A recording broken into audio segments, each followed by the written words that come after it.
Boa tarde. A paz do Senhor. Sou o pastor André Felipe. Mais uma vez estou aqui para fazer um vídeo com vocês. E foi me sugerido um tema para que a gente pudesse estar conversando nessa tarde. O tema é o seguinte: como um cristão deve se comportar em tempos de crise? Primeiramente, eu gostaria de pedir licença para entrar na sua casa novamente, através desse meio de comunicação. E eu espero que eu possa te ajudar de alguma forma a compreender algumas coisas e que eu possa ser ajudado também. Quando nós lemos a palavra, nós aprendemos. O Senhor nos ensina, fala conosco e é muito gratificante poder transmitir alguma coisa para vocês. Vamos orar rapidamente? Senhor Deus, Pai amado, em nome de Jesus Cristo, estamos aqui na Tua presença. Senhor, eu peço que o Senhor venha nos usar nesta tarde, ou quando a pessoa ver à noite, de manhã, do outro dia. Não importa, o importante é que o Senhor fale conosco, fale com quem estiver vendo o vídeo. Nos use de alguma forma, que nós possamos transmitir a Tua palavra de uma maneira simples e objetiva, para que as pessoas possam entender o Teu grande poder e soberania. É o que eu te peço e te agradeço em nome de Jesus Cristo. Amém. Então, como nós falamos, o tema fala de como um cristão deve se comportar em tempos de crise. Primeiramente, a gente tem que entender o que é a palavra crise. É uma palavra bem pequenininha, mas que causa um temor nas pessoas, é algo assustador. Quando você ouve a palavra crise, a pessoa já fica, desesperada. E eu gosto de procurar no dicionário algumas definições para a gente colocar de acordo com o nosso raciocínio. E quando a gente procura uma definição para crise, existem algumas. E eu peguei uma aqui que eu achei interessante, que fala assim: conjuntura socioeconômica problemática, desequilíbrio entre bens de produção e de consumo, normalmente definida pelo aumento dos preços, pelo excesso de desemprego, de falências, uma crise econômica. E em que há decadência moral, ou seja, uma crise de moralidade. Nós temos vivenciado muito disso aí nos últimos dias.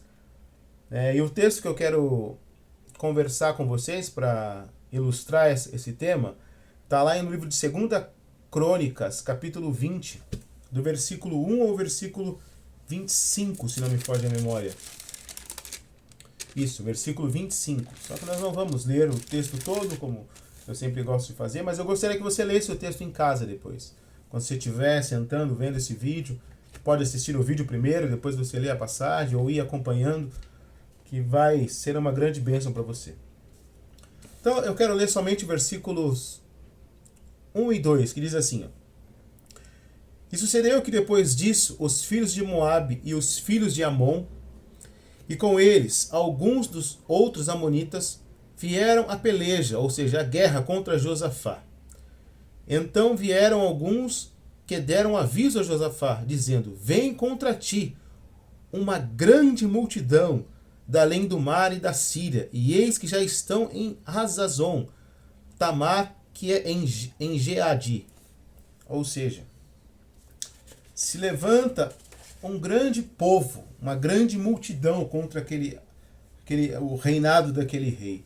Vamos falar um pouco sobre esse rei Josafá. Ele era um descendente de Davi. É aquele mesmo Davi que matou o gigante Golias com uma funda e uma pedra. Josafá foi rei em Judá, na época que Israel estava dividido entre dois reinos: Israel do norte e Israel do sul. E ele herdou o trono de seu pai Asa, um rei que foi temente ao Senhor também. Josafá, ele reinou por 25 anos. Cometeu alguns erros, como todo homem, mulher comete erros. Mas o que nos chama a atenção é que ele era um homem temente a Deus, ele confiava plenamente em Deus. Talvez muitas das coisas que eu vou falar aqui você já está cansado de ouvir. Mas muitas vezes nós ouvimos e não damos a real importância. Então, vamos tentar associar bem algumas coisas para que a gente possa entender e colocar na nossa vida. Primeiro ponto que eu quero falar com vocês é um levante furioso que se apresenta para Josafá e o seu reinado. Versículo 1 e 2, ele recebe uma notícia de que uma multidão, um grande exército se levantava para vir guerrear contra eles. Aí a gente vai no versículo 3 e 4. Então Josafá temeu e pôs-se a buscar ao Senhor, e apregoou um jejum em todo Judá. E Judá se ajuntou para pedir socorro ao Senhor. Também de todas as cidades de Judá vieram para buscarem ao Senhor. É natural o nosso sentimento de impotência perante um grande problema, perante uma grande crise. Nos dias atuais, nós estamos vivenciando esse confinamento que estamos presenciando, que estamos vivendo, devido a esse coronavírus.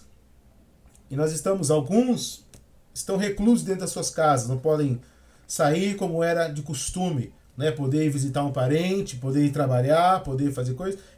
Nós podemos fazer coisas casuais, ir no mercado, comprar uma coisinha ou outra e já voltar para casa. Simples. Ou se tiver que ir numa farmácia, uma coisinha assim, que são coisas pequenas, coisas curtas que nós temos que fazer.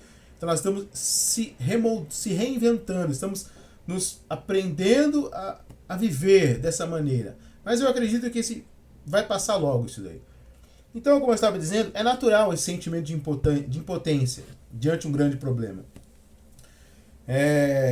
Para Josafá, era a guerra que estava por vir. E para nós, é esse vírus que tem nos amedrontado, nos assolado. Isso é natural, a gente sentir um certo temor. Mas o que não é natural é permanecer no estado de impotência. Então nós vemos que o rei ele toma uma atitude, o rei de Josafá, de buscar a Deus. Então nós, como servos de Deus, nós devemos também nos posicionar. No livro de 1 Pedro, capítulo 2, versículo 9.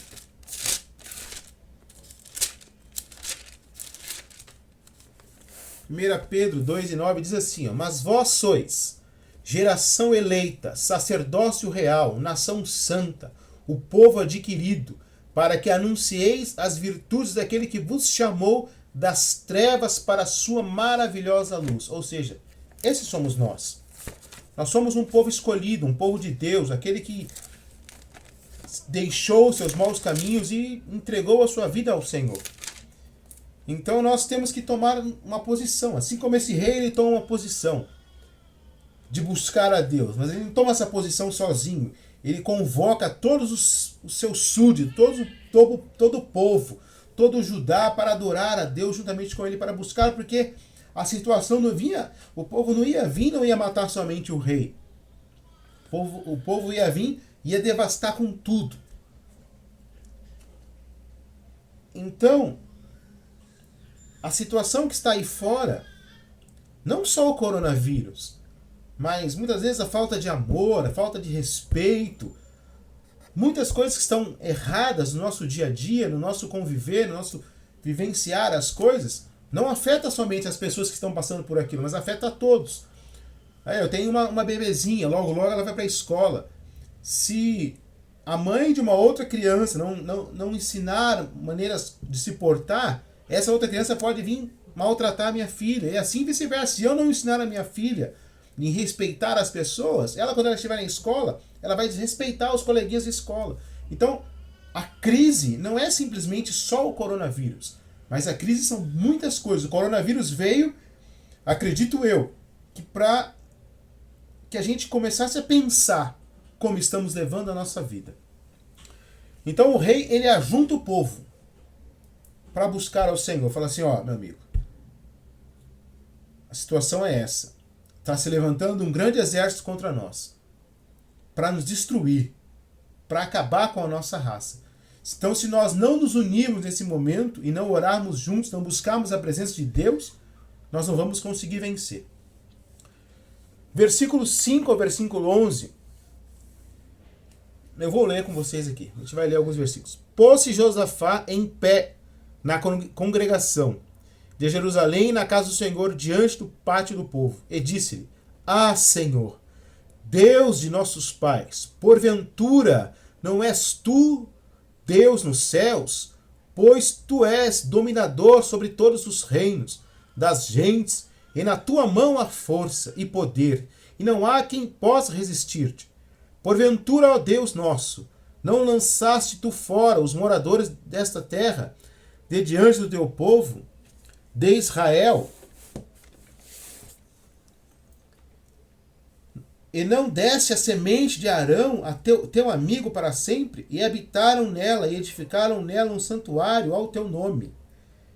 Se algum mal sobrevier, espada, juízo, peste ou fome, nós nos apresentaremos diante da tua face, diante da tua casa, diante de ti, pois teu nome está nesta casa, e clamaremos a ti na nossa angústia, e tu nos ouvirás e livrarás.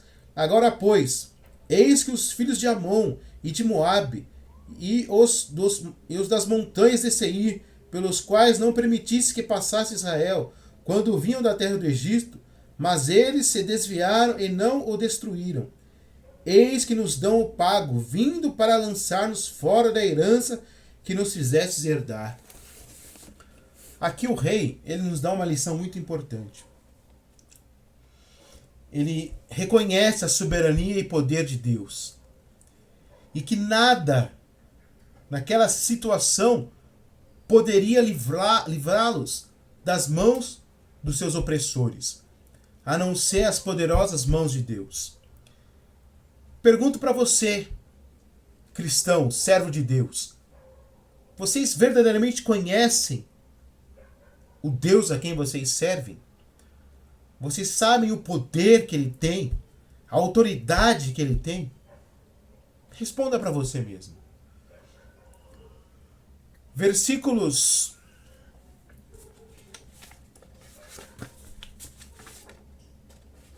Versículo 4 e o versículo 12 nos mostra a importância da unidade.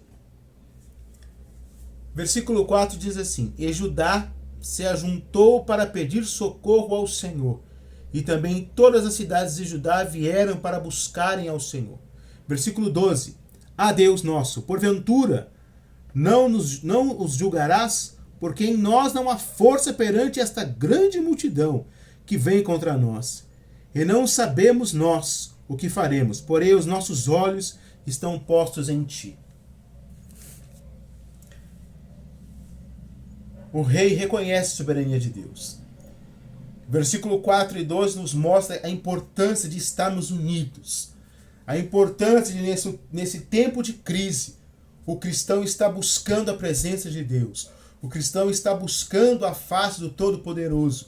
O cristão está buscando uma resposta, não culpando alguém, mas uma resposta naquele que é o dono de todas as coisas, que é o nosso Deus. Por isso que eu perguntei para vocês, se vocês conhecem verdadeiramente o poder do nosso Deus. Então nós temos que entender isso, que o nosso Deus ele é completamente soberano, ele é completamente poderoso. Mas nós temos que nos posicionar, como esse rei fez. Versículo 13 diz assim: E todo Judá estava em pé perante o Senhor, como também as suas crianças, e as suas mulheres e seus filhos. Versículo 13 nos mostra que a crise não afeta só alguns. Irmãos e irmãs em Cristo, é tempo de juntos clamarmos a Deus pelo nosso planeta. O texto fala que homens, crianças, jovens, idosos, todos, uma nação se pôs a buscar a presença de Deus, porque o mal que vinha atingir a todos. Então, o vírus que está vindo, que já está aqui na nossa cidade, no nosso país, tem afetado muitas pessoas. Mas eu e você, como servos de Deus, temos que dobrar o nosso joelho e buscar a presença de Deus, crendo que Ele vai entrar com providência, da maneira que Ele quiser, como Ele quiser. Mas nós não podemos ficar parados. Temos sim que buscar a face do Senhor. Porque a crise não afeta só aqueles que não servem a Deus. A crise vai afetar a todos. Versículo 14 e 15. Diz assim, ó: Então veio o Espírito do Senhor no meio da congregação, sobre Jaziel, filho de Zacarias, filho de Benaías, filho de Jeiel, filho de Matanias, levita dos filhos de Asaf. E Jaziel disse: dai ouvidos todo Judá, e vós, moradores de Jerusalém. E tu, ó rei Josafá, assim o Senhor vos diz: não temais, nem vos assusteis por causa desta grande multidão, pois a peleja não é vossa, senão de Deus. Versículo 14, versículo 15 nos ensina a seguinte maneira, a seguinte coisa. Que quando o povo de Deus está unido em um mesmo propósito, as coisas sobrenaturais começam a acontecer. Eu não estou julgando, nem muito menos acusando ninguém. Mas pergunto para você, será que eu estou me posicionando da maneira que deveria acontecer? Esse texto, o versículo 13, o 14 e 15 que nós lemos aqui, fala que enquanto o povo estava ali buscando a presença de Deus, o Espírito de Deus veio e se apoderou de um homem.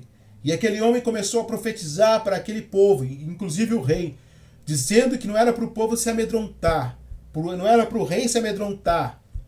Em outras palavras, que Deus estava se agradando daquele posicionamento do povo. E Deus estava se agradando e falou para o povo assim: não temas, porque essa peleja não é sua, mas é do Senhor. Essa peleja é minha, essa peleja é de Deus. Ou seja, Deus vai pelejar pelo povo. Deus vai pelejar por mim e por você. Desde que nós nos posicionemos como servos de Deus. Desde que nós não nos calemos. Desde que nós comecemos a falar da grandeza, do poder, soberania de Deus para o povo que se perde. O povo está desesperado, está perdido, está amedrontado. E esse é o momento que nós falamos de Cristo, a soberania dele. Para que as pessoas aprendam, reconheçam o poder de Deus. Do versículo 18 ao versículo 23, diz a seguinte coisa. Ou seja, versículo 16 e 17 antes disso. Diz assim, ó. Deus ele usa o profeta para mostrar que Deus estava com eles.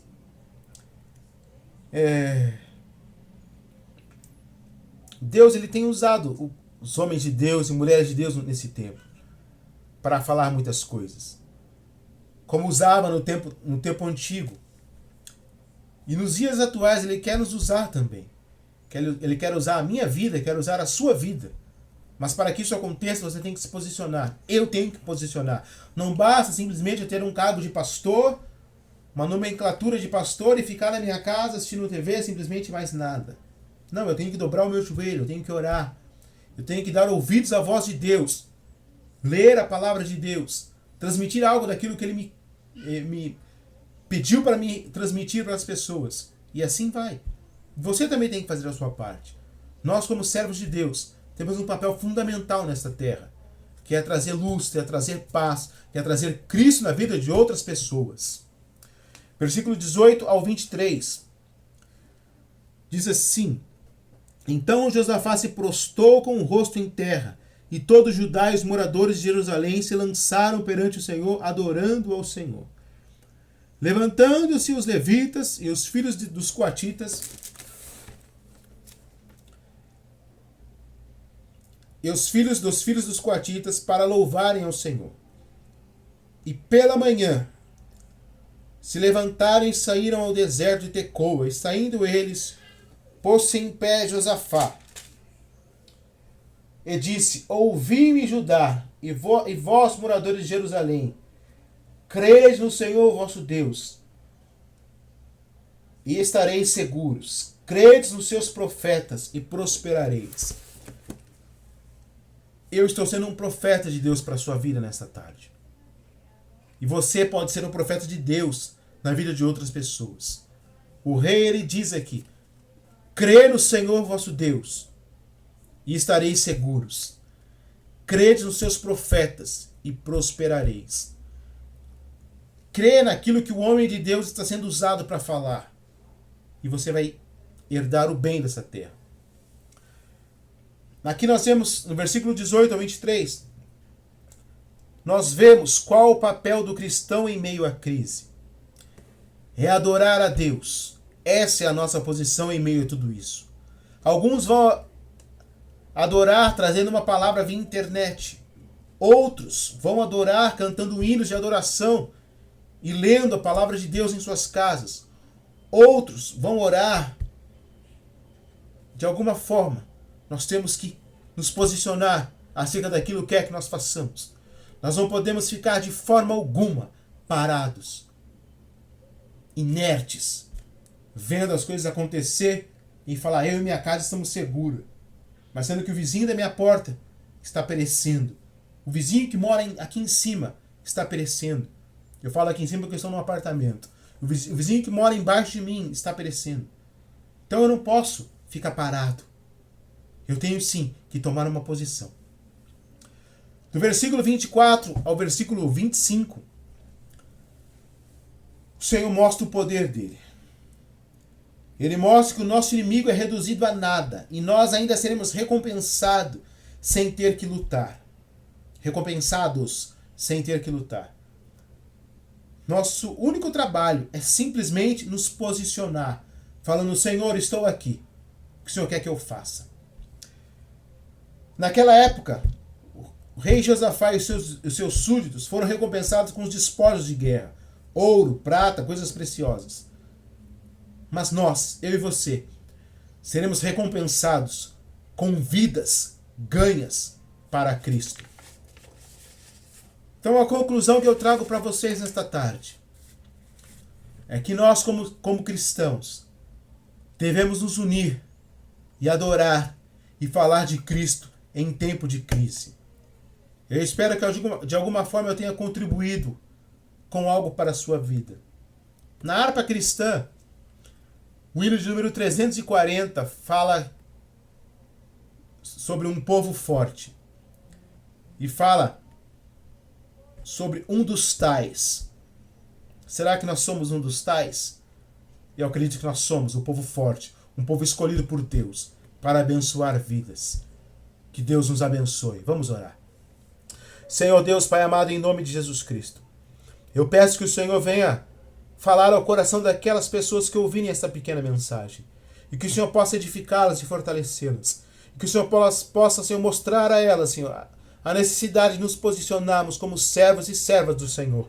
Para clamarmos em tempo de crise. Para adorarmos a Deus em tempo de crise. Para lermos e louvarmos o Teu nome em tempos de crise. Para que nós sejamos cristãos em tempos de crise. Por isso, ó Pai, nos abençoa, nos fortaleça. Abençoa cada pessoa, Senhor, espalhada na face da terra. Que o Teu nome possa ser exaltado. Que a Tua palavra possa ser pregada e que pessoas possam ser ganhas para o Teu reino. Usa o Teu povo, usa a minha vida. Usa aqueles que se posicionarem para Te louvar, Te adorar e levar a Tua palavra adiante. É o que eu Te peço e Te agradeço em nome de Jesus Cristo. Amém.